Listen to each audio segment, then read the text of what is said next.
Picking up where we left off, we have this man named Abram who God has selected to make a deal with. This was not a commandment to Abram, this was a deal, as there was two sides to it. Abram would have to leave his home, leave his family, and journey to the land of Canaan and dwell there. God's end of the bargain is far greater in that he would bless Abram and turn him into a great mighty nation whose nation would be able to bless others around them and enhance the lives of others. The other aspect was that God would bless the world and its relation to this mighty nation of Abram. So the nations that would bless Abram's nation would receive blessings, and the nations that would curse Abram's nation would receive curses as well. And if you look at the Middle East, you can probably figure out which country it is and which countries treat it well and which ones don't. And even countries on the other side of the world have received great and mighty blessings as a result of the way that they have treated this hand-picked nation of God.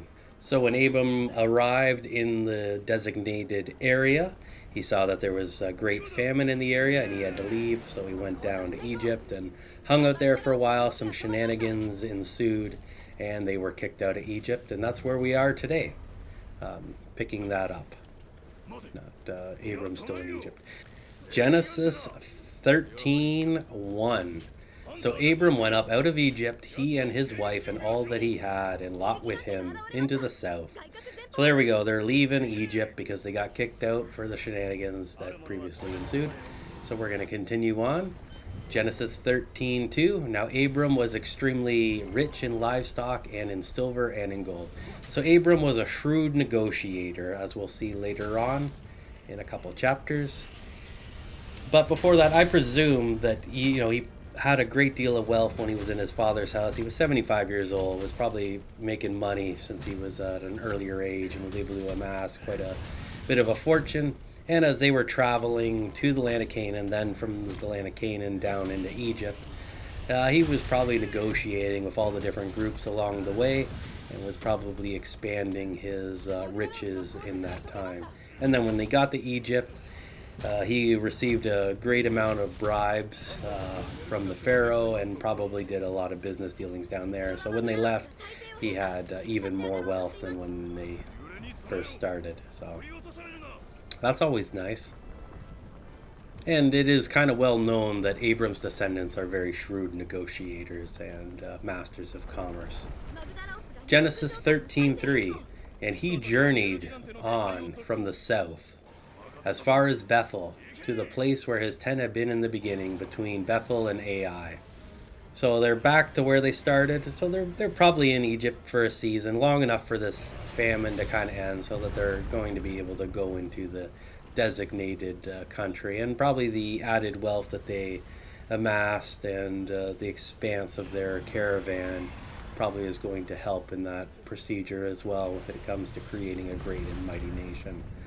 So we get into Genesis 13:4, where he had built an altar at first, and there Abram called on the name of the Lord. So here we go. He's rekindling his communications with the Lord. Probably get some more insight in where to go next, and probably to give thanks for delivering them out of Egypt and not dying down there. There was a definite threat of him being killed. So he got out of there, so he's a lot to be thankful for. And back to where he started, but this time it's going to be a little bit different. They're actually more prepared and ready now. Genesis 13:5. But Lot, who went with Abram, also had flocks and herds and tents. So Lot also was able to learn the ways of Abram and his shrewd negotiation tactics, and was able to expand his wealth and grow it as well. So he also had increased riches. So this is going to create a little bit of a problem. Genesis 13:6.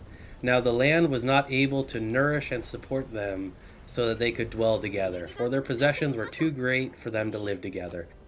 This verse here really shows the dynamic of how things have changed and how they have come to a greater level of prosperity. For the last time they were here, they were in this area. That was not as much of an issue, although I guess they did leave because of a famine, so maybe there wasn't enough food at that juncture in time as well. But I kind of think there's more to it in that on their little journey, their little adventure down to Egypt, and probably around a couple other places as well. It wasn't just a direct line. There would have been places in between that they were able to build up to a much greater level of wealth and having a greater size in flocks. And then again, even too, it's not necessarily that they acquired more by purchase or whatever. It's that in that amount of time that they were down there, that the animals multiplied and there was just more of them as well. There's a lot of dynamic situations that could occur that would affect the amount of animals that they would have, and this is going to lead to some strife. And we see that here in Genesis 13:7. And there was strife between the herdsmen of Abram's cattle and the herdsmen of Lot's cattle. And the Canaanites and the Perizzites were dwelling in the land, making fodder more difficult to obtain. So it was hard to get food and shelter for the animals, and there was obviously a lot more of them. And they were fighting over food. So the herdsmen of the one were fighting the herdsmen of the other, creating kind of a turbulent situation, for there was not enough to sustain both of them, both of their groups in this area. So Abraham has a solution. Genesis 13:8. So Abraham said to Lot, "Let there be no strife, I beg of you, between you and me, or between your herdsmen and my herdsmen, for we are relatives." So the relationship bond, Abraham says, is why they shouldn't be fighting, right? That they don't need to have that conflict, and he's going to have a bit of a solution for it. Genesis 13:9. Is not the whole land before you? Separate yourself, I beg of you, from me. If you take the left hand, I will take the right hand, or if you take the right hand, I will go to the left. So from this, we get to see several things. Well, there's several potential things going on here, and I think they're all a little bit interesting. So on one hand, we got the idea that the land is so fruitful and just so amazing in every direction that it wouldn't really matter which one was picked. Now that's one part. Whether it is or isn't that, I don't know. There's another one where Abram would be looked after by the Lord regardless. So it didn't really matter which one he picked because he had a promise with God, and that promise was for him to become a great mighty nation. So in order for him to become a great mighty nation, the land that he goes to has to be pretty good for that to occur. And then the third aspect, which I think is also kind of relevant, is the idea that if you let someone make the decision, you let somebody have the agency over the choice, that they won't be able to regret it or hold it against you. Whereas if Abraham said, all right, I'm going to the left, Lot could have been like, no, I want the left. The left's better. So this was a way of avoiding that. It's the same as the tactic when it comes to dividing snacks for children. You let one cut the chocolate bar in half, and then you have the other one decide which one they want. And by that process, everybody wins, theoretically, except for children are not rational, and no matter what you do, you lose. For victory is unachievable in the dealings with children, at least when it comes to logic reasoning. But hopefully that gets you close enough that it's on them, and it's not as big of a situation. So I think in some ways Abram was like, all right, whichever one you want. It's his nephew. It's like someone that he cared about. So he let him make the decision so that he wouldn't create a strife down the road. And he also knew in the back of his mind that the Lord was going to look after him anyway. So I think that's just kind of how that went down. 13 and 10. And Lot looked and saw that everywhere the Jordan Valley was well watered before the Lord destroyed Sodom and Gomorrah. It was all like the garden of the Lord, like the land of Egypt as you go to Zoar. So they just got back from Egypt and presumably Zoar. And Egypt was the breadbasket of the world at that time. That's where all the food was grown. It was very fertile and great for growing different plants and probably wheats and stuff for making breads and vegetables and all that fun stuff. And it was like the Garden of the Lord, so similar to the Garden of Eden. That's what that referencing to. They probably knew about that from stories passed down from the flood. It's not like that was that long ago at this juncture in time.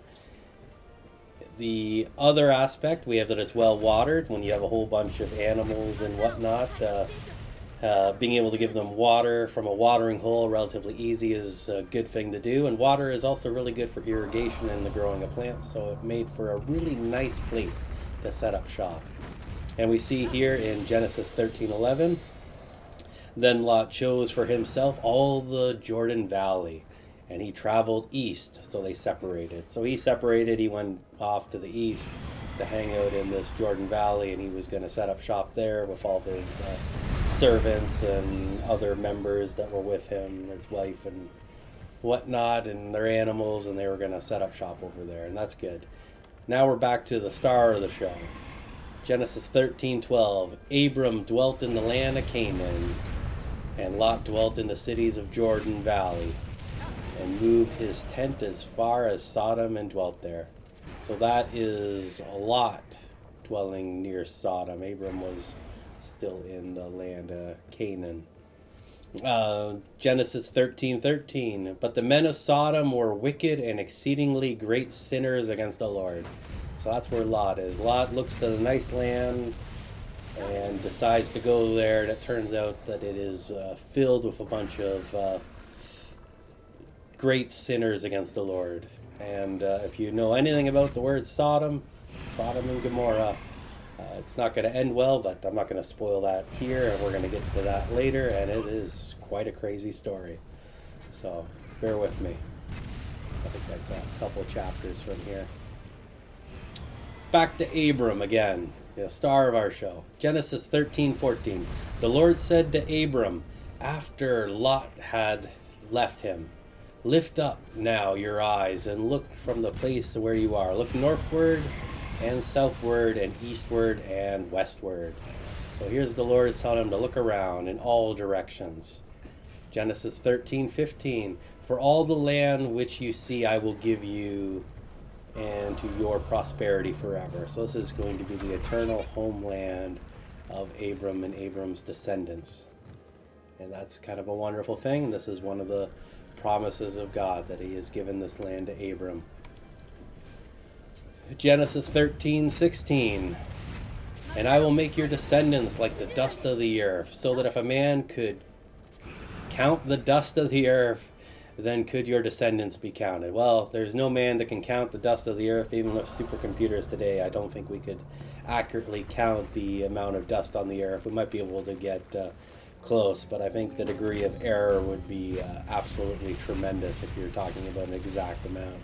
So there's that. We got this promise of the descendants of Abram, and it's going to be glorious, and we'll see more of that later on. This is all setting stuff up for down the road. There is a purpose to all this, and we'll find out about that. Genesis 13:17. Arise, walk through the land, the length of it and the breadth of it, for I will give it to you. So here we go. We got the exchange of land to Abram, and he's got to go tour around and see all the glorious land that God has bestowed to him. And this is just awesome. This is going to be quite a walk because it's quite a lot of land. He's probably at it for quite a while. I don't think it was a metaphorical thing where it was just like, we'll go walk it and see. I think he literally probably walked it and toured around. Maybe not necessarily in the, like doing a loop of it or something where he was doing a circuit and they had like a path or something and had it all figured out that way. But I do think there was definitely a great deal of exploration on the part of Abram and understanding what his land was. And especially if he's going to build a nation there, he needs to know what the land is to kind of delegate how to spread things out and how to build up the civilization that will arise thereafter. Genesis 13:18. Then Abram moved his tent and came and dwelt among the oaks of the terebinth of Menor, which are at Hebron, and built an altar to the Lord. Well, there we go. It ends with Abram, this chapter ends with Abram building an altar to commune and have fellowship with the Lord and to come to a greater understanding of what's going on and just to give thanks. I think God is giving Abram a tremendous blessing in this section, and Abram is very thankful for it. And Lot's out doing his own thing, hanging out with a bunch of sinners. So that's where we end off in Genesis 13. This is kind of a stepping stone for what's going to happen next.